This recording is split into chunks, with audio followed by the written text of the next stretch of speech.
let's get into this. Let's see what this patch has done to the game. 2-star and 3-star visual upgrades. Okay, just more visual upgrades, crashing fixes, terribly with thunder, casting a wrong unit, cast time including dead units. That's kind of funny. You can no longer enter combat preview mode on the board when in combat. Okay, sure. Bloodseeker, Blood Rage. Now ramps up his existing maximum attack speed bonus of 500 earlier at 20% health with 0%. So basically, what this is going to mean is that your Bloodseeker is just going to be effectively attacking faster. It's just a straight up buff. His normal attack speed at 100% HP is the same as it was before, but his ramp up just happens faster. So it's not even just that 20% health that's faster. If you're at like presumably 60% health, it'll be equivalent of when you were at 50% health before. They just rescaled it. So effectively it just means that your Bloodseeker will attack a couple extra times per life. I would guess like 2, possibly 3, which is actually a pretty big deal. It's a pretty decent buff to Bloodseeker. He's still kind of not a really great hero, just by design. He's always going to be like an early game hero that feels like he gets in trouble late game, but it's a notable buff, honestly. And now that he's got Deadeye as well, maybe Bloodseeker early game is something I'm really going to have to start respecting. Like, they're starting to pile up. They really are.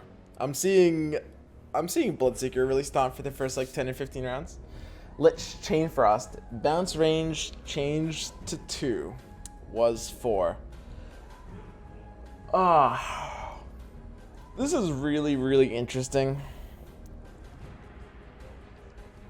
It seems like a pretty big nerf. The thing about Chain Frost is even at a bounce range of 2, you're still gonna be able to hit units most of the time. It usually is still going to bounce. Interestingly enough, this is not even a straight up nerf. And the reason for that is because obviously in some cases it won't be bouncing at all, but when it does bounce, it will be limited to bouncing shorter ranges, which actually means the ult will kind of apply faster, which does matter, honestly. It does, especially since it's like minus attack speed debuff, which is something you want to get down earlier in a fight. It's not really supposed to be a finisher ulti. So, yeah, it can kind of delete close units because it can't bounce away. Somewhat. I think this is definitely a nerf. You can't really call this... We can't think about this as a buff. It's hard to say, especially as someone who doesn't play mages, how much of a nerf this is. I mean, I can say he went from being proper in mages to being proper in mages. If you're in mages, you're still going to pick every single lich you find. If you're not in mages, you're still going to pretty much ignore lich. And that's basically how it goes, right? I mean, that's what this change is. Okay. Alrighty then. Yeah, there's not too much to say about this. It's it doesn't make lich bad, for sure. Templar Assassin, Edit Meld. When first attacking after teleporting, TA fires a projectile that does 50, 100, and 150 damage on impact and decreases her target's armor by 246 for 5 seconds. Oh, that's pretty good. That's a pretty solid buff. Schedule, not like this. Yeah, I've been starting streaming in like closer to my old schedule, and this is just where we are. So basically, your TA is effectively going to be level 2. Every time you look at a hero, it's like your hero's level 2. Level 2 is just kind of what this game exists as, you know. So 100 damage for free and 4 minus armor. Now, if it works like in Dota, which it should, the minus armor is applied before the damage, right? Is that actually how it works in Dota these days? Because that's how like Blightstone works. Meld,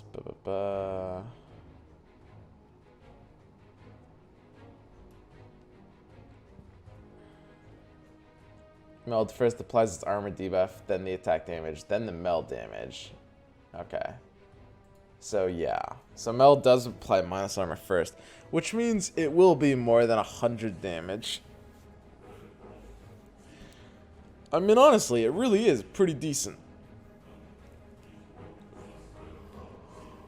Like,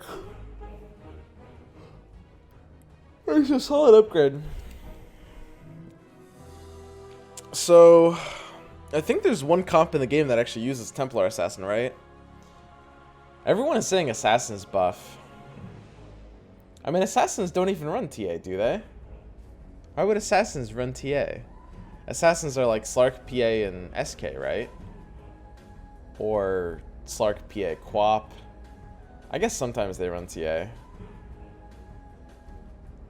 I don't know. I mean, it definitely helps Assassins a bit, I think. But I mean, Elusive is the only comp that actually runs this hero. Like, I'm pretty sure Assassins don't run TA. They do now? I don't think so. I mean, still rather have Zen King. You should play a few games of Dota so you can keep up with the mechanics. You can't call yourself a top player without that. Yeah, that's true. You gotta know everything. So yeah, TA hits a pretty big upgrade. It's a weak hero that really only is played by one comp. I want to say, I mean, you guys know my stance on this if you watch me a lot. 6 Assassins isn't a thing. 3 Assassins is kind of how you play Assassins, and that's why I say, when I say Assassins don't run TA, that's what I mean. Because you can't fit them in 3 Assassins. And 6 Assassins is kind of not a comp. The idea of like an offensive comp, I wonder what you're supposed to do about that. Because I've talked about this in the past, just from like a design standpoint. And the more I talk about it, the more I feel like offensive comps just can't really exist as like 3/6 comps. Like for something like Elusive or something like Knight isn't even a 3/6. But for a defensive comp like Elusive or Warrior or even Knight or possibly Warlock, it's kind of okay for it to be a 3/6 comp. The point of a 3/6 comp is they end up kind of taking over more so your entire build, whereas 2/4/6 comps, these are typically ones that you just kind of splash into, like a 2 of or a 4 of sometimes, and then maybe you slowly start to get out of them even. Whereas a 3/6 is very committal. It's a big difference. It's like 3/6 is something you want to finish. Like you finish Elusives, you play 3 Warriors, but sometimes you finish 6 Warriors. There's a lot of top players that do that. As like Hunters and Assassins, you can play them as 6 ofs, but typically when you do, you find you'd often rather be at 3 of, because you just don't want that much damage on your side, right? You really want to be having more defense than offense on your board, right? The core of your build is like defense, and you want to supplement with a bit of offense, which by 3 Assassins is actually pretty good. It's like you have like 4 Knights Assassins isn't really that much of a thing. Maybe you have like good stuff with Warriors, or maybe you have like Elusive, like 6 Elusive, and you just supplement by completing Assassins, right? That's a very, very common thing. And that's because 3 Assassins is great. That's just about the right amount of offense you want. So I could actually see something like Assassins and Hunters going from a 3/6 to a 2/4/6, just to kind of like, I don't know, give it more flexibility. It seems weird to so much incentivize the idea of having so many DPSs.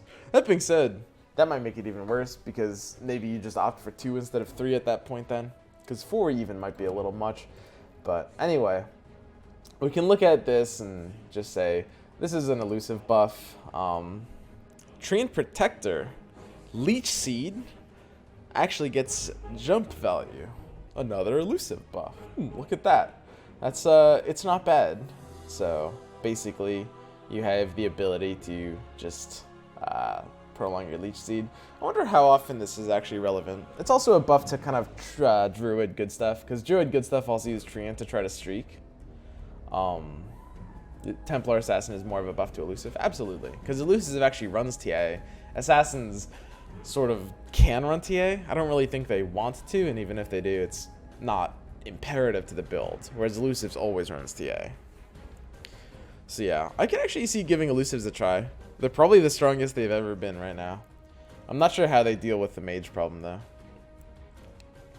He needs a 3-star shit like mad. It's nuts. You got to see it in action. Chain Siege just wrecks any low HP fight. Yeah, I mean, honestly, what's the actual duration of seeds? Last 5 seconds. Jumps to a new target. Yeah, and it obviously doesn't like refresh its duration or anything. Yeah, I mean, that sounds pretty good. There's a lot of... Usually how you lose fights, especially early with a Treant, is your Treant going full Pepega and just casting Leech Seed on something that's about to die. Whereas, like, now if it chains, that is pretty nuts. It says jumps to a new target within 1 cell, so 1 cell is a little limited. Sometimes there is no target in 1 cell, but this is a noticeable buff. You'll see this in an amount of fights, for sure. Yeah. So yeah, elusives are looking a bit better. Treant buff, buff's good stuff. Tusk, Walrus Punch. Tusk is now invulnerable while mid punch. I mean, that's kind of interesting. I wonder what this even does. What's the change to this? It just means he can't get stunned. He might protect him a bit of damage. Now, Walrus Punch has a pretty short cooldown, 7 seconds if I recall. So, I mean, you gain a little bit of invulnerability twice a fight sometimes. Twice a fight's gonna be pretty common at 7 seconds. So presumably that's like less than a second. You would see this as like 500, 800 milliseconds or something like this. It seems to last quite a while. It gets like a 2-second mini shield. What the hell? 2 seconds. That's pretty crazy. I wonder if that actually makes this hero better. So people keep attacking him and they just deal no damage. Honestly, it's a noticeable buff. And the Warlock's getting a buff too. So they're buffing like 1-cost heroes that kind of suck. I mean, the thing about Tusk is he was really, really weak. It's like, the thing is, the way games push the envelope is like buffing heroes that are already used. It's like when you take a hero, and this is kind of why I'm saying like, buffing kind of happens in cycles, you know? Like there's stages. Heroes go from like unused to usable to decent to good or something like that, right? So like when you take a hero that's used, Templar Assassin is a usable tier hero, right? Because she is used. She's used in the elusive comp, which is, yeah, actually it's a little off meta right now just because mages are everywhere, but it's not bad. Like if mages are nerfed, it's actually very good. And Templar Assassin is used in that comp. So she's usable tier, and she gets buffed. Well, that makes her decent. But when you look at a buff of something that's basically unusable, Tusk is effectively in no comps. You can run him for a bit as level 2 and good stuff, and that's about it. When it gets buffed, it often... Obviously, I get it. You know, I know there's different amounts of buffs. I know some buffs are super crazy, and I'm not really including reworks.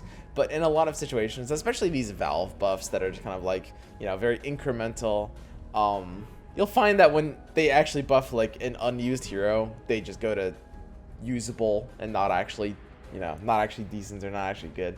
Like, I don't think this really changes anything. He's getting buffed because he's one of the weakest heroes in the game, and now he's one of the weakest heroes in the game with 2 seconds of invulnerability. Well, it's got to be less than 2 seconds, but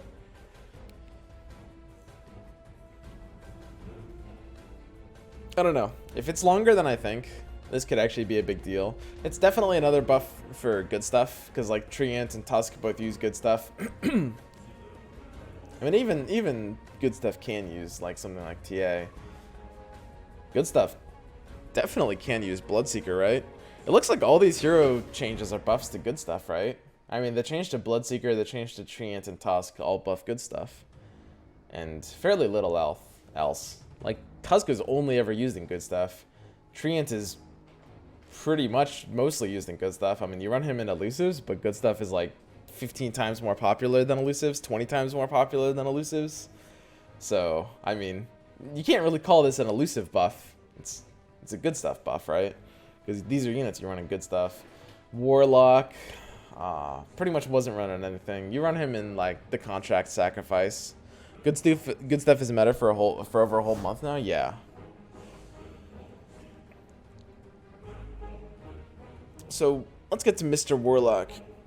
Shadow Word now heals 75% of the total heal instantly, and the remaining 25 over the duration of the buff. So the amount of healing is still the same, it's just distributed in a way where the unit can't die immediately. And the damage per second goes to 75 from 50. Oofta. Dude, that's pretty big. So over 6 seconds, that means you're getting a full 150 more HP. That's actually quite adorable. I mean, it's a bigger buff than Tusk got, right? Tusk was a much better hero than Mr. Warlock, because you actually run him in like early game good stuff level 2. I will say, the Warlock Alliance is unironically strong in the early game, like the pair. I don't know about all the jargon, is good stuff just prioritizing individual units over completing alliances. Effectively, you still run alliances, but you run weak alliances. You do prioritize the units, but your alliances are kind of weak and just sort of filler. In this case, right now, good stuff ends up being 3 warrior, 4 warlock. That's what that build is right now, but good stuff exists in different forms in different metas, right? And it doesn't have to be 3 warrior, 4 warlock. That's how I play it. That's how a lot of people play it. Some people throw in 3 assassins. It depends like what you're finding, and it's just like you slam your early game board early, right? You win streak, you play completely disposable units. Basically, the defining characteristic of good stuff is you acknowledge that every single unit in your early game board, with the exception of, in this case, Pudge and Witch Doctor, but for the most part, you are reselling these units, right? For just whatever expensive tier 4s or tier 5s that you're going to get later. You play for 2 stars instead of 3 stars, and you basically just shove your value down your opponent's throat all game. You do still play for alliances, but you play for typically like weaker alliances and less like full synergies. So yeah, Warlock. The Warlock pair is actually pretty valuable early game. I think it's underrated. When you get like Mr. Warlock to level 2 and like let's say a Venomancer to level 2, that's pretty valuable, especially now that Mr. Warlock got this upgrade. Like Mr. Warlock level 2 is something that I was running in spots where I got like a Venomancer level 2. Pairing level 2 Warlocks is a pretty big deal early game, because the Warlock Alliance is just sweet early. You know, fights are longer, you're gonna get like more and more casts. So this Warlock has a cooldown of 5 seconds. So honestly, super powerful early game spot these days is Mr. Warlock and Veno both being level 2. I mean, they both have these short-ass cooldowns. The 5-second and the 6-second cooldown. Mr. Warlock's ability feels a lot better right now. He's an actual good stuff unit now. So this is also a buff to good stuff. Because Mr. Warlock is... He wasn't really playable in good stuff before.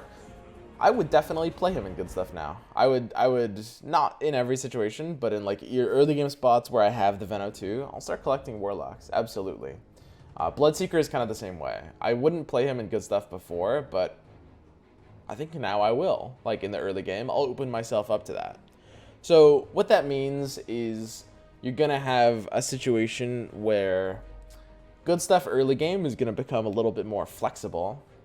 Instead of, because it used to be you kind of go for like 3 warrior, 4 savage every time or something like that. Not necessarily 3 warrior, 4 savage, but 3 warrior, 2 savage or 4 savage plus treants.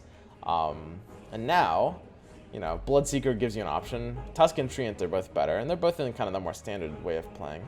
Warlock gives you another option as well. So good stuff just has kind of more flexible early game options to, you know, being as good as it can be. Alliance changes. Deadeye added a small health difference buffer to prevent Deadeye units constantly changing targets. This is actually a buff to Bloodseeker, for sure. Not a huge buff, but this is actually a buff. It will make the difference in some amount of situations. Then we got item changes. Tombstones goes from 1 cell down from 2, which is, you know, what people were, you know, awaiting as a nerf. I think I really don't like this nerf. Changing 2 cells to 1. From a design standpoint, I don't really understand this. I mean, it seems like Tombstone... So, let's look at the design identity of the contraptions, okay? It's like Target Buddy is a cool concept. You can equip items, so it's a tank that taunts and you know, you can equip items to make it tank better. So that's like blade mail, chain mail. Sometimes you can even put some like blink on it, which honestly isn't even bad. Like, I'm not joking. I know there's like memes where target buddy blink is bad, and there's certain situations where it can be, but it's doable. It's not bad. Then we've got Barricade, which is this neat concept with ranged comps like hunters and mages. There's ways to get sneaky value out of this. Not really a way to exploit this right now, but this is the kind of concept that in theory in the future, when there's more units that make it exploitable, it could actually see its day. Absolutely. Healing Ward is just kind of ass. This is kind of a good example of why one cell radius things are just kind of bad. I don't know. I like these concepts of auras, and I think I'm okay with certain one cell radius stuff. What's one cell radius? You've got Drow's one cell radius, which I think is a good concept. It makes a lot of sense. It's like the whole point is it forces you to use this with ranged units because otherwise they'll walk forward out of the cell. And it's kind of like, it's very powerful, but it has a really big downside, which is you have to put all your stuff together, right? And maybe that's kind of what they're thinking with Tombstone. It's like Tombstone is now so powerful, and it kind of has this downside where, you know, you might need to get your zombies, you might need to kind of cluster them together. The problem with that is that just doesn't really make sense with how Tombstone currently is as an item. Like, most of the reason to run this is, unless you have Summoning Stone maybe, most of the reason to run this is just as a tank, right? Rip Tombstone. I mean, Tombstone is still very good, right? I mean, it's a few points weaker on the tier list, but it's still fairly auto-pick level. Healing Ward has to be bad because if it's good, it's absurdly overpowered. I don't believe that at all. Let's actually talk about that before I continue talking about Tombstone. Heals friendly units within 1 cell for 20 HP per second. I mean, you could make this 2 cells and it still wouldn't be that good, which is something that might seem weird to some people. So 20 HP per second. Mechanism is 250 HP in a 3 cell radius all at once, right? 20 HP per second takes, of course, 13 seconds to exceed that. And 13 seconds is a long time. Some units will have died by then. So you can make it a 2 cell radius. It might be better than mech at that point. Possibly. More likely, if you wanted to make it a 2 cell radius and keep it below mech, for whatever reason, because Mechanism isn't even very good of a tier 3, but if you wanted to keep it below mech, what you could do is you could make it like 15 HP per second instead of 20. If you wanted to, if you were really worried about this card. But either way, 1 cell radius is basically a death sentence here.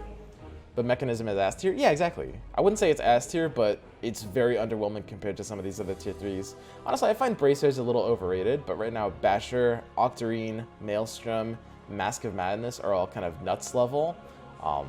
And Vanguard is pretty solid as well. So yeah, I mean, Mechanism is kind of average in a fairly negative sense. So having Healing Ward be a better item than that isn't necessarily a bad thing. 1 cell versus 2 cell radius is 8 cells affected versus 24 cells. Yes, exactly. And that's a really big deal. So with certain effects, I'm definitely happy with certain fairly niche effects being limited to 1 cell radiuses. But for most effects, I don't really like the idea of a 1 cell radius in general. I think Drow right now is the only one I'm really happy with. I was okay with the Troll, back when Troll had coordinated assaults, and that was also like a Drow aura. I'm pretty happy with stuff like that. Tombstone is a weird card, because Tombstone's design identity is, I think, supposed to be kind of protecting it and summoning zombies. Like, the whole point of this is it summons zombies. The problem is it's so tanky, you just put it in front anyway. Right, and you can tell the description is wrong. It does summon in a 1 cell radius, regardless of this description. But basically, I mean, a change I would much rather prefer is if it was made squishier, but kept its radius or something like that, right? Like, the whole point of this is, I think, supposed to be something that you protect. I don't know. It's a weird concept, or you could make the zombies themselves weaker, or, I mean, there's a few ways to nerf this. I think making it squishier is definitely a bigger nerf than this, though. Because the zombies weren't really most of the reason you played it. Most of the reason you played it was for its 2k HP and 20 armor body. Like, this is a tank. And therein lies the design problem with Tombstone, right? It's like all the contraptions look like they're trying to do different things, but in reality, Tombstone is just target buddy senior, right? It's like a target buddy that you pick up later. You can't put items on. You get a few zombies on the side, and you just get a gigantic, like, 5,000 EHP tank, right? Something insane. And that's kind of what Tombstone is. The problem is, in this, like, slightly nerfed state, that's kind of what it still is. Like, this is still a really good item. It's a few points less good. Like, 1 cell radius is a big deal. And it kind of forces you to play a bit more strategic. To be honest, I don't hate this change. It's not like terrible, but I mean, I suspect this is still going to be very good. Like, I mean, the question is, what does this make the difference of? What tier 4 swings this? Because, like, how tier 4s work is, if you have like a level 3 big boy that needs a DPS item, you take Moonshard. If you have like a level 2 Tidal Disruptor, you take Refresher. If you have like a level 2 Arc Warden without an item, then you take Daedalus. And if none of those are true, then you take Tombstone. That's how it worked 3 days ago. And the problem is, I think that's how it still works. Like, Tombstone got nerfed, but I think the way you pick it is exactly the same. If you have Moonshard target, you take Moonshard. If you have Refresher target, you take Refresher. If you have a Daedalus candidate, you take Daedalus. And if that's not all true, you take Tombstone. Are there some spots where I'm going to take Pipe over Basically Tombstone? 1/8 gay. Probably me, because I'm edgy, but I don't know if, like, I don't know. That's very niche that you should do that. Scotty over Tombstone? Even if I have a Deuce of 1, I can't do that, I think. Right? Dagon over Tombstone? Never. I mean, it's not like Tombstone actually moved down in terms of the pick order, right? And that's kind of the problem here. Like, when you look at tier 4s, there's like 4 of them that are very good, and the rest of them that are basically terrible. And Tombstone's down a few points on like my spreadsheet, but its pick rate should basically be exactly the same, right? Oh, you guys might be experiencing a little bit of lag, a little bit of stuttering. Sorry about that. Yo, Cali Kalokt. Welcome to the 1/8 gay club. But, I mean, that's basically it. That's why I'm not like a gigantic fan of this nerf. How do you choose between Moonshard and Daedalus? A good rule of thumb, I would say, is like Moonshard is better on a tier 3 and Daedalus is better on a tier 2. You can look at Daedalus and it's true that it crits, so it's good against stuff like elusives. But in reality, it's like, it comes down to damage versus attack speed. Damage is better on like lower tier heroes, which is 1 stars and 2 stars. As attack speed is better on higher heroes, which is like 2 stars and 3 stars. Now 2 stars I mentioned twice because that's where it kind of becomes very similar. But I would say in general, Daedalus is going to be much better on a 1 star, a bit better on a 2 star, and Moonshard's going to be much better on a 3 star, effectively. Well, not even much better, but a good bit better on a 3 star. So if you're in something like Knights, if you're in something like Assassins where you're playing for a couple of these 3 stars, Moonshard's your pick of choice, basically otherwise Daedalus. The one exception is Mages, where you don't really have 3 stars, but Moonshard still wins over Daedalus because it charges mana faster because of the attack per mana cap, mana per attack cap. And that's basically it. Yeah, I mean, the tier 4 items are kind of a mess, as you guys are pointing out. It's like, the concept of friends and family discount is a great concept. And don't get me wrong, I could mention this, because if you have Smuggler and if you find this on 20, it's pickable over something like Tombstone, maybe? I think that's too edgy. I mean, it's Tombstone, and it still is Tombstone. But friends and family discount, I should have mentioned as one of the pickable ones, for sure. And Scotty is really nice in the spot where you have Dusa. And I have a soft spot for Dagon, personally, but I mean, it's not great. And then there's like Scythe, which is just kind of like, you're not happy to take it. You're never happy to take it. It's okay. There's Battle Fury, which is absolute ass. This item is literally worse than a relic. I'm not joking. This item is really, really bad. Don't pick this item. It's actually awful. There's Black King Bar, which is also pretty bad. I mean, there's just kind of like, I don't know, it kind of blows. Ever since they introduced Pipe, it's always just been an inferior Pipe. And even if Pipe didn't exist in the game, it doesn't really help counter mages to have one of your heroes survive and then just get gangbanged by like 8 mages, right? So, and then there's Pipe, which can kind of counter mages, but it's a little too unreliable at it. To be honest, pipe is a weird item. When this came out, and for a while, I thought this was much better. But the 1 cell radius in this case really kills this. It's pretty crazy. But there's a lot of ways that just make this outclassed by some of the better tier 4s. But yeah, tier 4s are pretty much the most like... gay. Scarboiled.com sucks shit, eat fresh. What the fuck? Here, Jake P316. Welcome back to the 1/8 gay club. But yeah, I mean, it's just like... The tier 4 imbalance is really, really strong. And this is something that you'll notice in a lot of games. And it's kind of like the bad kind of RNG. It's RNG that's kind of like unreactable, but there's some games where you're having a good game, and then you just get a bad item on 25 and a bad item on 30, and your game just sucks all of a sudden. If you're just forced to like Battle Fury Scythe on those rounds, which just does happen sometimes, you're just gonna get like 4th place for no reason. Pipe goes too early for Coddle. Yeah, that's true. Because does this like overblock? Is that how that works? Like if the shield has like 400 left and something slaps it for 600, does it block the entire 600? Because I think otherwise going faster for Coddle wouldn't make a difference. What changed about the good stuff build? It just got buffed in a few areas. They're buffing Warlock, Tusk, Treant, and Bloodseeker, and good stuff can use all 4. They're nerfing Lich, which good stuff doesn't use and mages do, which is the other tier 1 builds. And they're buffing TA, which I guess buffs elusives, but those aren't really on the table. So yeah, I mean, they're looking at the meta and saying there's not enough good stuff, basically. Seems to be what's going on. I mean, I kind of don't know what else these changes would represent. Like, am I weird here? Like, what do they think is going to change by buffing Tusk and Warlock? Like, these can only be good stuff buffs. Good stuff is the only comp that can possibly use these. Right? Nerf on Lich is a personal take. I do like that he's more bursty now. I mean...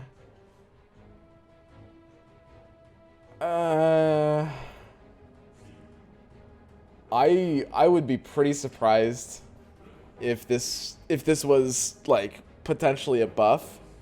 It definitely isn't a straight nerf, but I mean, I do feel he has to be worse in general. Being more bursty is true. Even if there's like, even if it doesn't end prematurely, there's also situations where this doesn't spread the buff as much. It's just a change. You can argue it's a buff. Yeah, I know you can. You can argue basically anything if you're enough of an asshole. We'll see. I could be wrong about this one.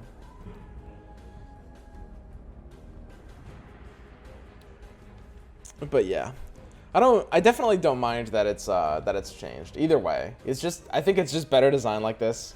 It makes it a bit more reliable and it increases opportunity for counterplay. Like suddenly I can actually say against the mage comp, wow, spreading out actually helps me a bit. Because suddenly, I mean, spreading out before was just for like what? Like Puck and Razor, some weird small AoEs. But against Coddle and Lich, there's no spreading out. Now there kind of is a little bit. Sometimes Lich can't clean up a late game fight if your units are kind of spread out. I think it makes more sense as a design. Having it bounce across the map is weird. Yep, I completely agree. It doesn't matter whether it's better or worse from a design standpoint. It's just better design. I am guessing they're going to do the same thing with Witch Doctor. Maybe not 2. Maybe they'll change it to 3. Because Witch Doctor's cask is also 4. That's my prediction for next week. They'll be like, you know, next? Witch Doctor. You know, but only if there's a Reddit post about it. Alright guys, this is it. Patch notes review. So, in summation, good stuff is better. Elusives are actually a little unironic. I'm not joking. Like TA and Treant buff. The elusives kind of got objectively the most buffed out of anything here, I think. Because they received 2 direct unit buffs out of their like 6 unit comp. Which is kind of crazy. The problem is mages are going to be keeping them down in the meta typically. Now, if you're in a lobby where there's not mages early, you can definitely jam elusives, you know. I recommend the build where you you have the 2 hunters, the 2 assassins, Treant, anti-mage, and that's your 6 units. You end up cutting Furion out. You run him a little bit earlier, but I like that version of the build. And then you complete both Hunters and Assassins. That's probably my personal favorite right now, but elusives are definitely runnable if there's no mages early, or if there's fairly few. And yeah, good stuff is going to have to be more flexible early, running units like Bloodseeker, Warlock, and Tusk. In short, not much change. Not a huge amount, for sure, but given like these patch, also Tombstone's still good, but given like these patch sizes, it's a decent amount for sure. It's like pretty much all of these changes are notable. Like Bloodseeker, Tusk, and Warlock actually did get buffed in ways that changed their play rates legitimately, which is pretty rare. And I can say the same about TA and Tree as well. Like these buffs are bigger than I kind of like immediately thought. I immediately looked at Tusk and I was like, eh.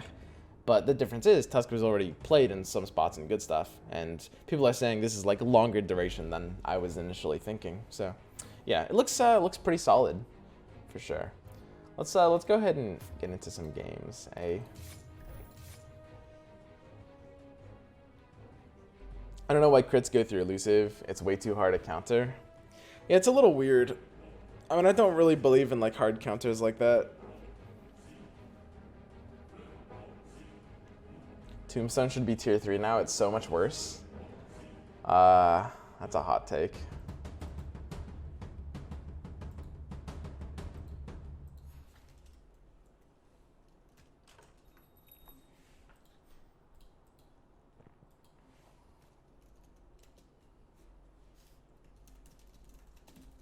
See, I'm thinking about locking this. Is that weird?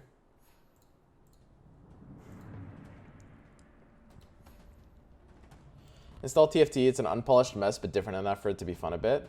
I might actually play TFT for a bit. I don't know. I don't know. I'm down to play Underlords for now. I don't think I'll play TFT like this week. Definitely not a lock.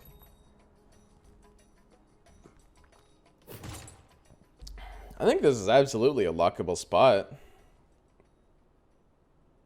I think this lock is above median. I'm happy taking a lock like this. Like Veno Enchantress Warlock feels fine. If I'm locking like 3 pickable things, I'll do my best. if I'm like a good stuff player, and that's just what I do as a player, if that's what I'm deciding right now in this meta, if that's my range, then this is absolutely a lockable spot, right? And I want to like test out the new Warlock. I know that this is like playable, but could be great actually. I don't know. I did play TFT this weekend. It's quite shallow, but fun for what it's worth. Yeah, I mean, I want to play more of these kinds of games. I think it's still like, I don't know. I enjoy thinking about design concepts, and I think that there's some interesting things TFT has to offer, at least. Like, it'll be interesting thinking in like a different framework, you know? So I'm taking more aggressive locks with good stuff. For some builds, you really like seeing the round 2 pack, which lowers the EV of locking. That would be something like Brawny is the key example. If you lock round 1 with Brawny, then you know your Beastmaster odds go down, and that's like a huge downside, right? Because you need your Beastmaster odds. If you're doing the same thing in mages, your Morphling and your Quap odds go down, which some mage players favor more than others. But in something like good stuff, my turn 1 EV is actually higher than my turn 2 EV, which means specifically I'm gonna lock very aggressively, even for something like an unconnected trio. Like there's no pairs here, but I'm still gonna take a lock like that. I think it's fine. It's close. It's borderline. EV by context means effective value. Yeah.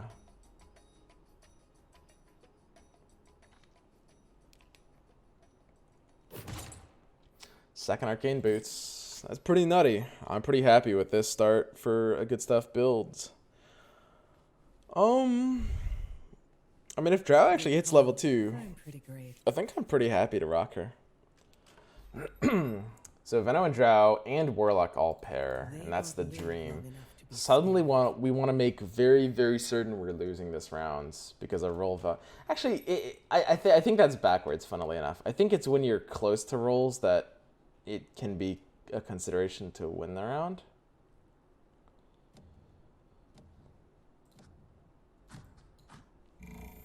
let's go ahead and do this.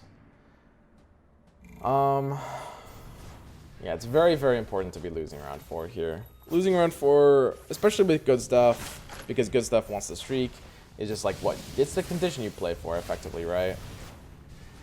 Hopefully we kill the Morphling. Morphling almost died, so that's fine. Taking extra damage because we didn't kill the Morphling. Gonna win still. It was actually, it was a little spooky for a second there. I thought I was gonna win. Like, our passive still's bugged. Yeah, passives are still bugged. Apparently, it's a very difficult fix. I suspect it's not actually difficult.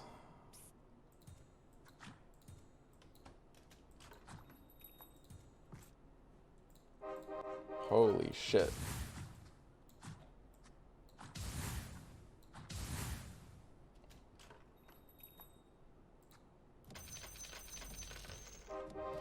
Okay, and that's why we take that loss. So the round 4 loss, now we've got 3 2-stars for no reason.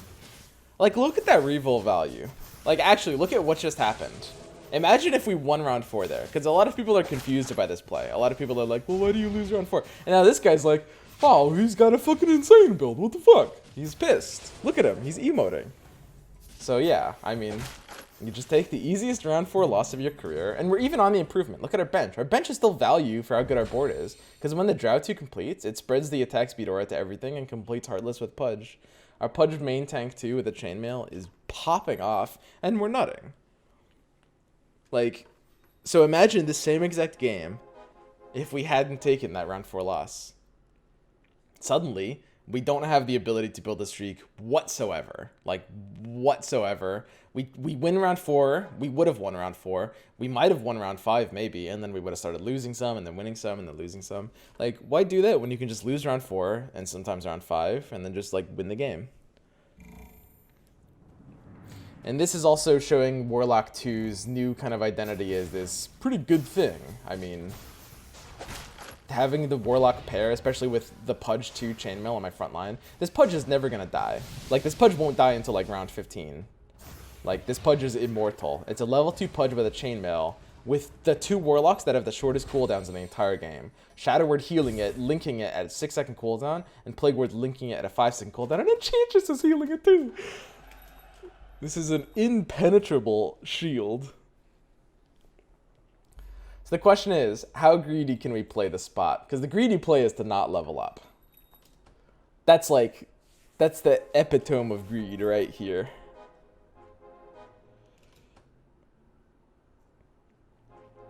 I mean, I like leveling up after I hit the first interest point. I think I'll take levels on 8 and 9, which means I do think I greed 1 turn here. I think I basically have to. I think I'll move Warlock up 1. I should be more spooky about Assassins. I should have kept him the same. Because this is actually a spooky board. 3 Assassins where Tiny is here and he has the ability to toss my Pudge to the back. Now the Assassins might end up going on my Pudge at that point, which is kind of funny. But yeah, this board represents kind of the spookiest thing. Because I just moved the Warlock up, which is scary against Assassins, because sometimes that punishes me if my opponent dies. This guy's on a streak. In reality, of course, it's still not even close. I'm literally nutting.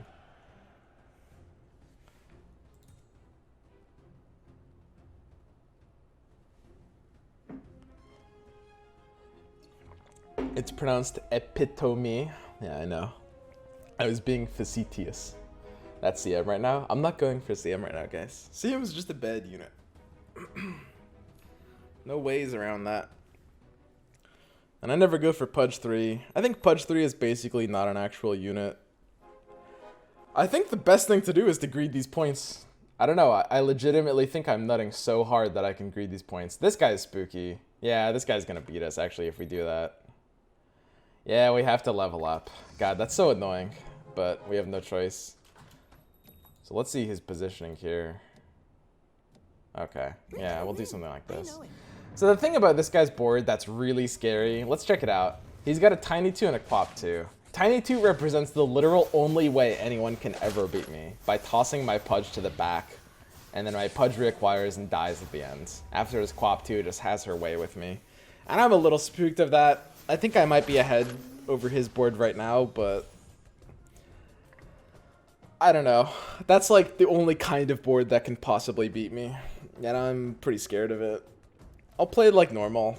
I don't know. Every time I try to greed off of a nutty board, I get pretty punished. I don't really want to keep doing this dance, honestly. Casual Arc Warden Doom on round 9. I mean...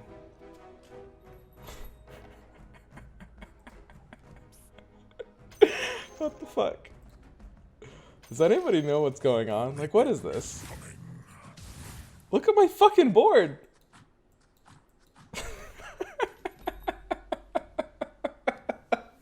What the fuck? Dude, how fucking pissed would you be if you just fucking queued up on 9 and you just saw this fucking board? The good stuff is alive and well, boys.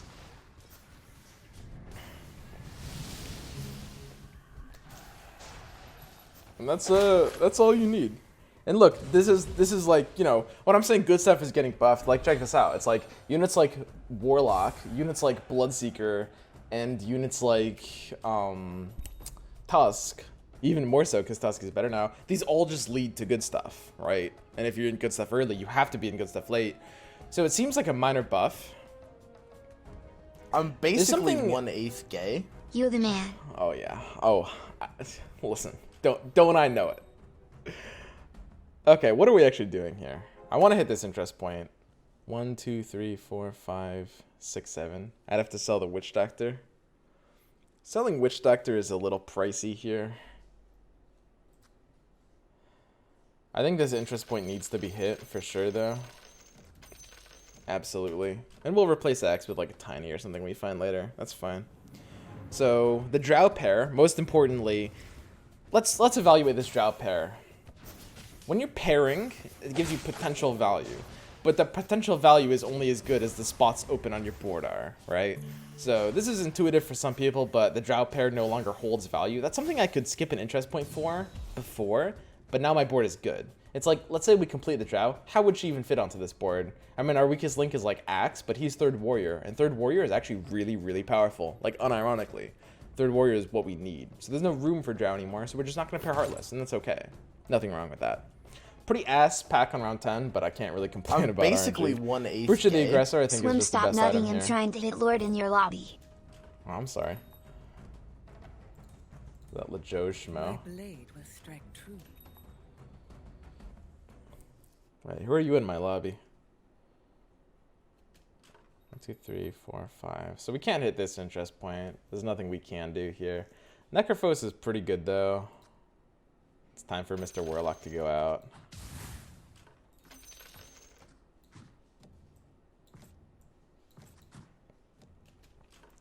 Okay, I mean, we're still nutting.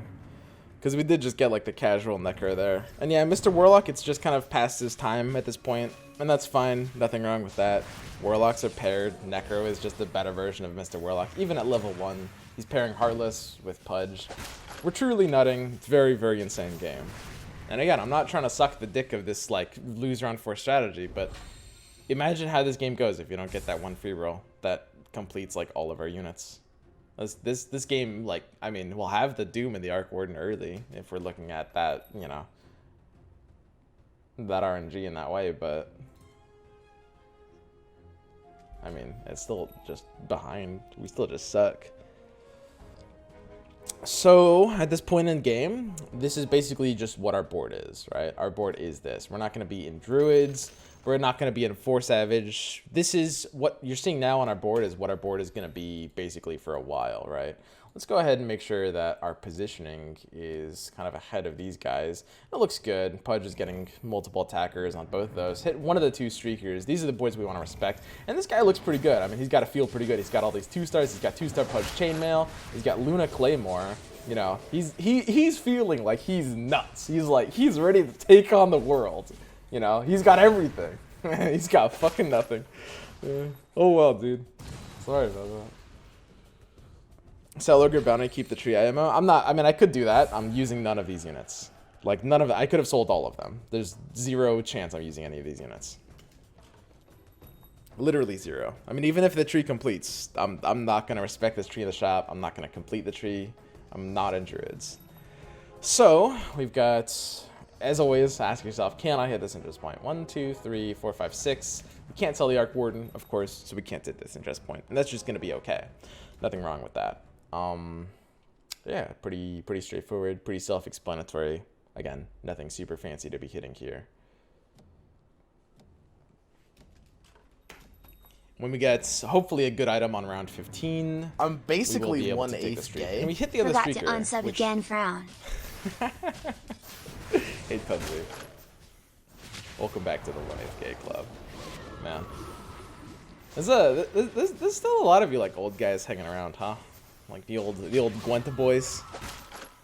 This guy actually almost has us. Wait, does he have us? No. Oh, we got the ward. Holy shit. Tries to break our penis, and that matters a lot. The entire outcome of this game might have just been changed by this fight RNG. The really big deal, the fact that we complete the penis there instead of getting like knocked down and his streak doesn't continue. That's a very, very, very high impact outcome. So yeah, I mean, there's no reason to be playing to these interest points or anything weird like that. But yeah, like I said, it's this Raw Striker guy's board that I was spooked of before, and he's nutting almost as hard as I am. I mean, he's got the nuts good stuff, and we can see basically his board 1/8 is gay. for the Where most boys part. unite. You can tell like the two good stuff players are at the top, almost killing each other's streaks, basically. Frosty Foliage. Yo, welcome back to the 1/8 gay club, Frosty Foliage. For all you Gwent boys out there, you might not have heard the news. I am gonna be playing Gwent sometime in the next week or two. So this guy's able to come over on top with his 2-star Slark with Chainmail. That's fine because we completed our penis. We're gonna build another streak past 15. I mean, if we find like an ass pull Maelstrom or Skull Basher here, then this streak will rebuild. We need something for this Arc Warden to hold because he's about to hit this board. And we still need to replace this axe, by the way. This axe wants to be like any other warrior, like this. That's fine, though.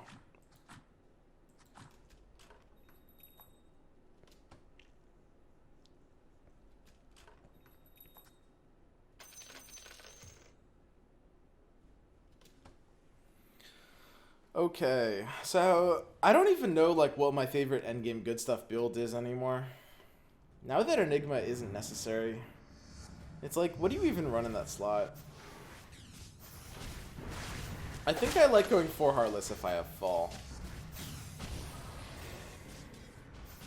What are your guys' favorite good stuff final boards? Any reason for the Gwenstorm new gameplay? Yeah, sure. And also this game is kind of like dead for a couple weeks in terms of like patches. It's fine. I think the Underlords update will be really huge when it hits. It's just like, I'm probably not going to be playing as many hours of this game in the next 4 weeks as before. Third Arcane Boots is kind of funny. That's kind of like too much mana, right? Because they'll all trigger off each other and they'll all over mana. So I actually can't go Third Arcane Boots. I think I have to take Smuggler here. Dude, that's so bizarre. I think I have no choice but to take Smuggler there. Because the Third Arcane Boots can never get anywhere. Like, the concept of Third Arcane Boots is fundamentally flawed, right? Because the first 2 will pop at 50 mana, and then at 75, and then we're all at 100. Urza pulls you back in. And then the Third Arcane Boots does literally nothing, because it triggers there when everyone's at 100, right? I'm pretty sure the Third Arcane Boots is bad. It might have been Blink over Smuggler is the one thing. But in a game like this where I'm streaking like a bit harder, and I don't have as much like Blink value, I think I can make a play like this. I don't know. You know, I've got Arc Warden, pretty committed. Singleton Arc Warden on 15 means I've got really good odds of ending with an Arc Warden on 20, which means higher chance of hitting the Arc Warden upgrade on 20 that I want. And we'll take the high economy 8 on 17, the pre-level 8 on 17 for our free roll here. This is why we save free rolls, so that we can get higher value out of them. Because, you know, we have something like ace tier odds, just better epic odds. It's just better overall. I'm basically 1/8 gay. One druid, interesting.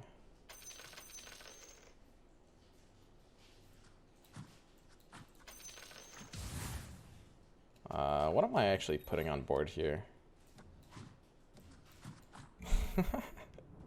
I mean, I just need to put something on board. I don't really know what. That's weird. Is there a right answer there? These all kind of blow. I guess I can sell the DK for like a Lone Druid. And Lone Druid is a good Arcane Boots carrier. How do you keep so much garbage? It's kind of like a habit. In my mind, I'm saying to myself, oh, if this completes, maybe I'll possibly put it in. And then it completes and then I sell it and I don't actually put it in. I don't know. How good is Lone Druid without Stone, though? Better than a tiny level 1. You just kind of wasted that reroll in a sense. I mean, I don't think so, right? Because even if it's like, even if there's nothing I can hit on that interest point, I can just float it and it doesn't affect me, right? So in theory, we could go to 4 Savages real quick. I think 4 Savages is actually maybe the best thing we can do here in this kind of unusual scenario.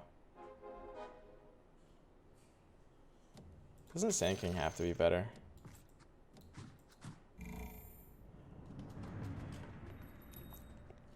I don't know. Arc Warden without an item or Summoning Stone feels just like, it's neat, but I'd rather have a different form of offense. In this case, the 4th Savage gets places. You know, the Bear gets places. We can X9 this. I mean, we're still smacking down boards, so there's kind of no downside to X9ing. How's the new patch? Is the meta different now? Not much. The meta doesn't really change off of a patch like that. It makes good stuff a bit better. Some people are arguing that Lich is a bit better. It's either a bit better or a bit worse. Lich is basically the same. Everything is the same. Oh, I interrupted myself twice. I was actually going to make 2 different points. One of them was 25 minutes ago. So 25 minutes ago, I said the phrase, I'm pretty sure the passive bug isn't actually that hard to fix. That's not a jab at Valve. That's not me saying that they're dumb and they don't know how to fix it. That's me saying I think that they're not sure exactly how they want to fix it.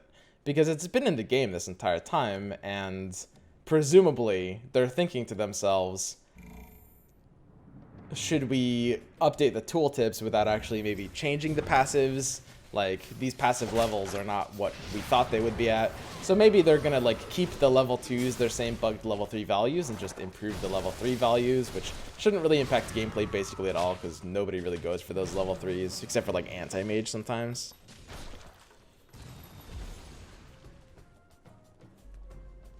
So yeah, I think that's most likely where they're at. The second thing I interrupted myself on, I actually forgot at this point. It'll come back to me later. Who knows? Thanks for picking me.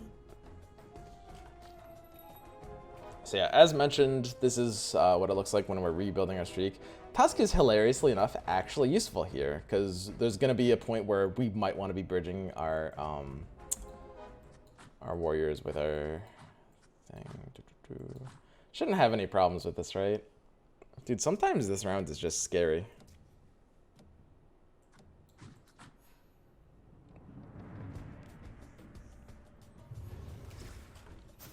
So the question is, do we have enough economy to go to 9 on 21? And the answer is yes. You have to have basically literally maximum economy to do this, but yes, this is a 9 on 21 game. Usually in good stuff, we'll be going 9 on 22 through 25, depending on like how good our economy is. My rule of thumb is I don't like burning more than 1 HS point for levels this early. So I'll burn down to 40, but I won't burn less than that, or I won't burn down to less than that. I think I like Mask over Bracers, honestly. I'll find a way to integrate Mask into this comp. Like, we can complete Slark. And that's pretty sad. We really wanted to be able to find the Arc Warden item there. It's a swing and a miss, as they say.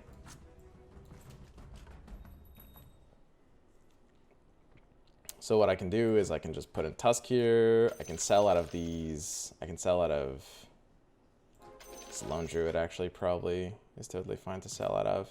And I can even put in the Arc Warden, even itemless. So yeah, the Tusk allows us to effectively consolidate our Warrior slot with our Savage slot, which is nice. It is actually an improvement. I'm supposed to sell this Warlock for the guaranteed interest point, of course.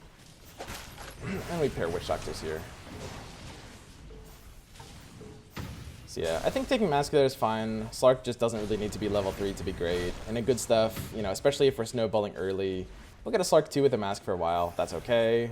Most importantly, we'll upgrade it into a Troll later. So we lose 1 interest point off of not selling this Warlock. More importantly, we break our streak. I wonder if this could have been prevented. I could have taken a couple rolls, hoping for, like, I don't know, a Witch Doctor. I don't know. My roll value is not really high here. Like, I'm not paired on stuff. If I had a couple more pairs, I'd easily be rolling down to try to protect this streak. You need more 1-stars on your board. Yeah, that's kind of what I'm thinking. We need to hit a couple aces. So Arc pairs and Tidehunter gets there. Tidehunter is pretty cute because in this case it represents scaled. Let's look at how threatening mages are. There's 1 person on 5 mages and nobody on Scrappy. So I think we're actually not supposed to respect scaled at all on this current board. I could put this in over like Arc Warden is the flexible slot right now, but I think that's actually a downgrade to my board. I'd rather have a naked Arc Warden without items than anything else. I don't know, was there any way we could have won round 21 there? We hit the one guy on the mages, which is pretty spooky. His level 1 Coddle is firing backwards, and he's still good. Fucking Coddle, dude. In one sentence, is the patch worth playing?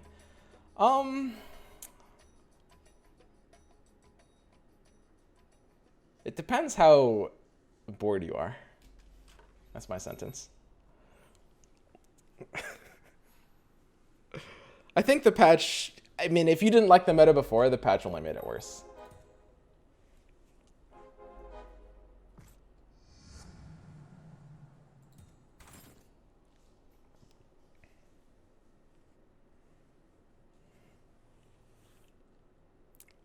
Is Enigma, like, decent? I mean, you can still run Enigma 2-stars in this build.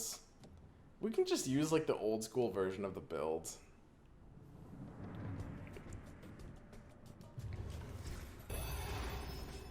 I don't really hate just running the old school version of the build. It's gotta be too late to be building Lycan, though.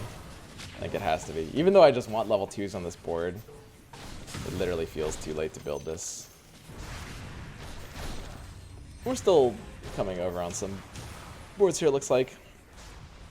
This is the one that actually busted our streak before, oddly enough. And somehow we're beating it this time. Fight RNG, I guess. Time to transition out of Savage. The time to transition out of Savage will come when I have units.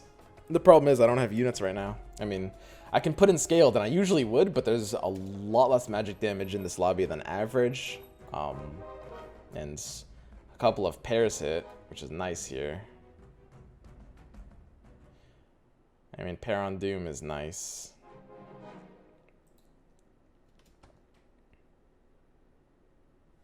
There is a cute amount of magic damage.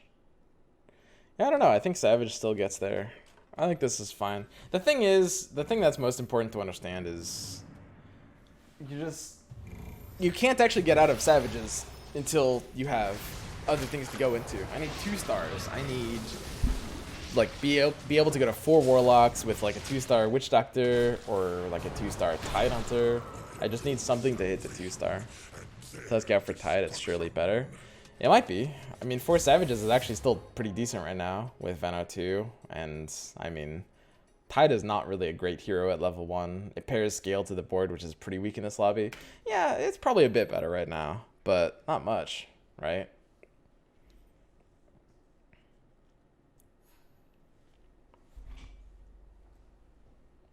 Assassins roasted us. Yeah, that's fine though. I mean, when you level to 21 and if we're not really hitting stuff naturally, we expect to be losing the 21 through 25 rounds. There's nothing really wrong with that. Witch Doctor and Alchemist get there, which is quite nice.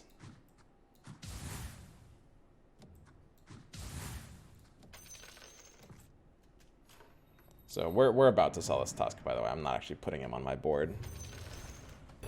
Yeah, so I have the 4 Warlocks now. We have a few rolls, which means we expect the Tide, Necro, and Doom. Probably 2 out of those will complete. Which is kind of all we really want.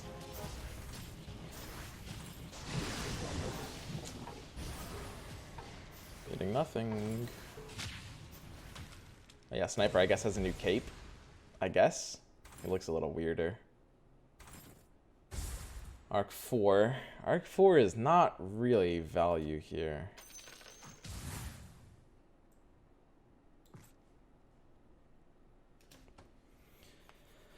What am I supposed to do with Arc 4?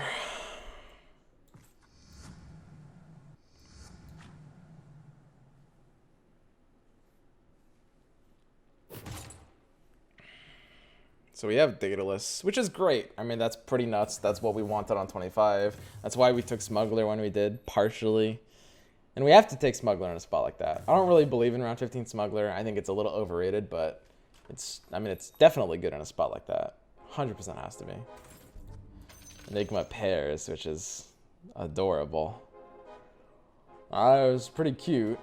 And we did hit somewhat of an upgrade. I'm just on so many pairs. This Daedalus is a really big find for my board. I mean, we did just find 2 Daedaluses in one pack, right? So, that's nuts.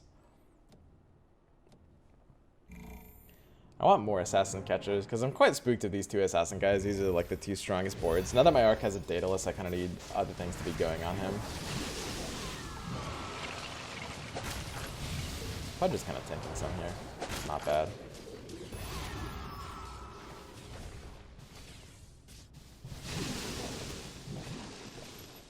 I should probably respect Enigma. He's still decent if you get to 2 stars. These rolls feels bad, man. No, it's fine. I'm chilling a bit. You know, we're using health as a resource. It's okay to go down to like 40, 30 here, like these ranges. We shouldn't go down too much further. This is where we want to start like rolling a bit aggressively and dropping interest points. We could have done that a bit before though. So Disruptor can go in over Venomancer already. I think that's just time. And I can take a couple more rolls, I think, on these outs. I think on these outs, I can absolutely take more rolls here. So Disruptor with 2 Arcane Boots is sweet. That's going to be a difference maker. Now that Necro is level 2, I don't think he needs Brooch anymore. His mana gain should be clamped by his cooldown. So Brooch should be on Disruptor, and Necro should have the other Arcane Boots, probably. And that's fine. I think we just have to hit like full econ points until we're on roll value, and like once we're paired up, like check it out. We were paired on kind of everything in that last moment. Like our pairs just reached critical mass, right? We hit like the Enigma pair, we hit the Slark pair without completing them, and suddenly it's like I'll happily roll down to 30. My health is a bit lower, which means I need to be a bit more protective of it. I mean, I'm okay losing to like 1 board on this in this lobby. I can't lose to too many. Alchemist pairs, and I think I will take another roll down to 30. I still need like 1 more upgrade before I feel like this board is really, you know, got there.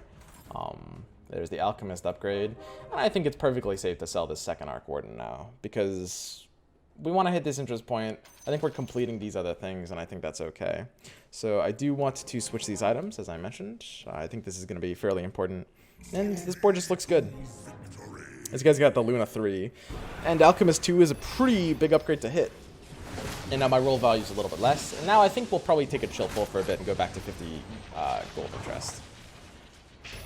Because we hit what we wanted to. Like the Arc Warden level 2 with Daedalus. The Arc Warden level 2 hit earlier. Daedalus came in at 25. We hit the Disruptor as well as the Doom upgrade. And now we've got the Alchemist to finish us off. Our roll value is less now, because we're only looking now for Slark, Tidehunter, and Enigma. And Enigma even has a harder problem kind of fitting onto this board in the first place. We will have to take the Tidehunter here, I think. We'll miss this interest point, but, I mean, it's really dumb to not take that Tidehunter there. That's just stupid. That would be quite dumb, honestly. That would be. And I think I'll have Doom on the side of Tidehunter. I want him a bit more protected, I guess, if that makes sense. Sell Slark. I mean, I was thinking about it, but I think the pair is too valuable.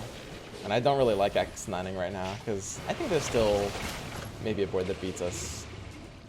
It's really hard to like, I mean, in a perfect world, you could scout and press tab, and in 5 seconds you could discern, like, oh, this board beats us. It's, in reality, that's kind of impossible.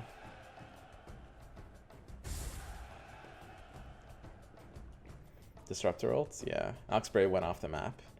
Yeah, it's a little unfortunate when that happens, but that's fine. And I'm okay, like, dropping interest points. Like, this is the point of the game where if you can improve your board by dropping interest points, you should be. The Enigmas is a pretty substantial out. So let's talk about, like, where this board wants to go, right? I mean, it looks like it's going to be Troll Enigma. It looks like it's old school good stuff. That looks like the direction we're heading in, which basically means we're going to sell the Doom 2, which is a little awkward. One interesting thing about this lobby, there's not a lot of magic damage here, right? There's just this guy on 6 mages. Once he's dead, we're actually going to take out our scaled slot, which right now is Slark, but it will be Dusa in a little bit. The idea with this is you go Slark 2, you sell Slark for Dusa, and then you get Troll Warlord, you hot swap the mask from the Slark to the Troll, you call it a day. In this case though, and that would involve selling Doom for Troll, which is what you used to do. In this case, with the one guy on mages, him being at 13, he's going to die, and as soon as he does, we just won't have a scaled on the board, and that's fine. Why not just go to 10? Doom also gives warriors. My roll value is way too high to be thinking about going to 10, and you also just don't go to 10 before like 31 or 33. This is probably a 10 on 33 kind of game. We'll see. It might be a 10 on 31 kind of game, honestly. Players will survive a bit here. So we hit the refresher, which is pretty nuts. Of course, that's what we wanted. And refresher will just kind of give us more mana at the same time. It feels like a 10 on 33 kind of game. We gimped our econ a bit, trying to stabilize, and that's fine. Why not sell Pudge though? Because Pudge is one of the best units in the game, and it's on your board this entire game. I mean, Pudge is like, you could argue Pudge is the single best unit in the game. I mean, there's about like 15 different heroes. You could make a different argument that X and so is the best unit in the game, but I mean, Pudge is unironically absolutely silly. It's like we completed this on literally round 5, and it's going to be on our board for the entire game. I'm never going to take this unit off my board. Heartless is far too strong to think about doing that. Position versus assassins. Yeah, I think that's good here in this lobby, especially this Raw Striker guy is spooky. So we hit Baze, the mage guy. He's going to have his Aegis burnt here if it wasn't already. Okay, so he should be on his way out. And like I said, we're going to float the pre-level rounds. We're floating 32. We're going to be at like 60-something gold, and we're just going to chill. No problems there. And on a 33, we're going to spend it all the way down for 10. Do maybe a bit of a roll down on top of that. Maybe to like 1 out. I'd like an Enigma too, because Enigma 1 kind of blows. And yeah, it's very, very likely I just won't have scaled at the end of this game, which is fine. So yeah, like I said, we're floating this round, 67 gold. That's just okay. That's where we're at. That's fine. Pudge 3 best unit in the game. I mean, you don't build level 3s. Like, I would basically never build a Pudge 3. I think Gara might, because he's like a hunter picker. And Pudge 3 is probably decent in something like a hunter's build, I would guess. I don't know. If you're actually playing like 6 hunters. But someone was saying Gara doesn't actually play like 6 hunters usually. Here's like the chain stunning combo on his entire team. This is not a fair fight. Not even remotely fair. Let's not even pretend this is fair. Okay, let's go. Isn't Hunter Picker a slur? Not when I use it. You used to be a Pudge hater, Swim?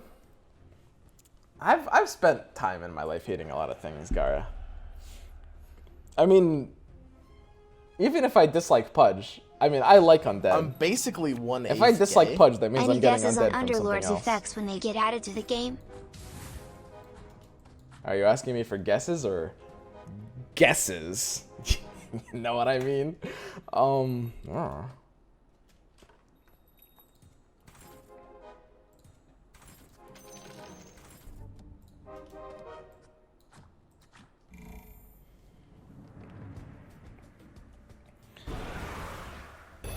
So, as far as we know from data mining, they will be some kind of talent tree system, as far as we know.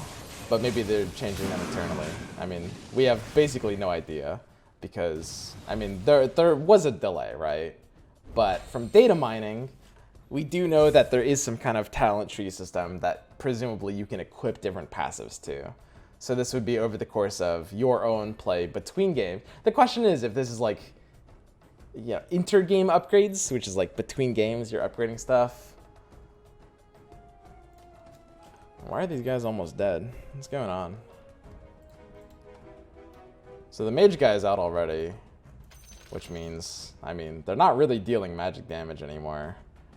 I guess the assassin guy is dealing a decent amount of magic damage. Can I really keep a Slark over a second disruptor just for the sake of this one assassin guy?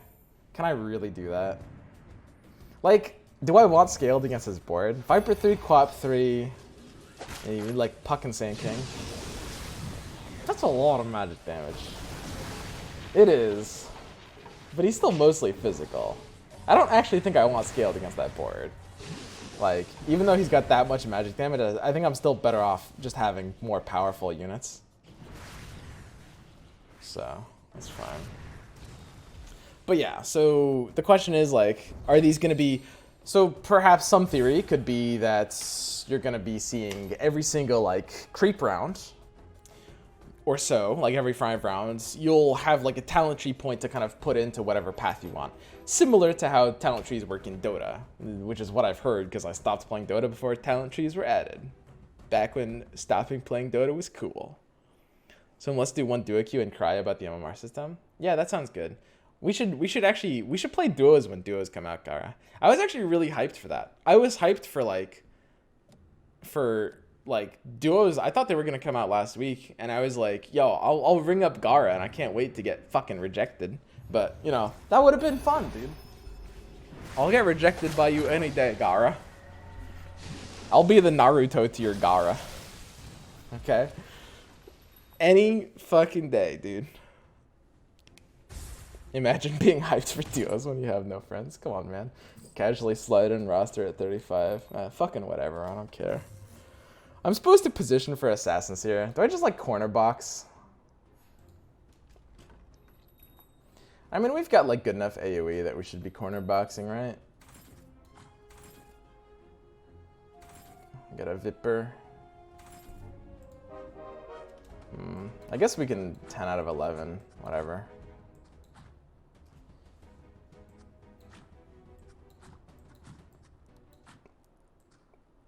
How do you corner box with Arc Warden? It just seems so impossible. Am I doing this wrong?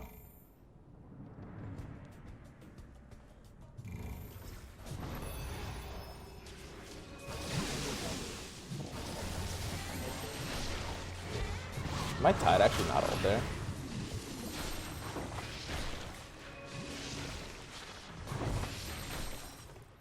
Okay, let's actually do some rolls, huh, guys? So what do I want as this 11th unit? I haven't really planned this through. I guess I could take just whatever I level to 2, right?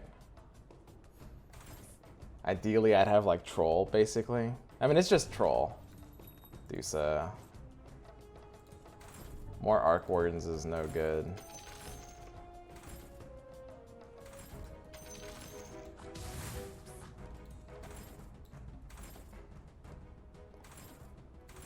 Dude, what is going on? Hello?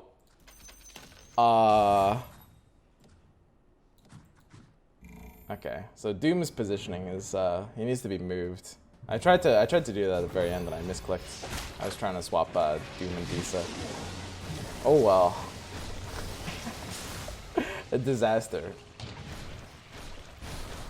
This is pretty awkward. A couple of things need to be changed here regarding the positioning on this board. Some things that just shouldn't be happening. That's okay. I spent all my time like just trying to roll down there.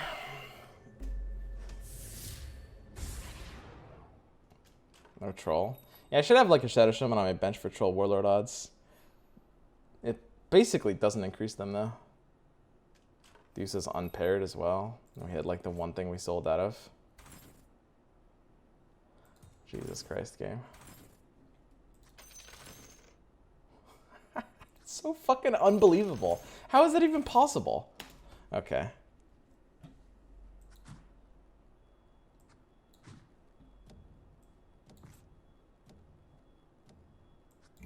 Disruptor can kind of be in the front like this, I think.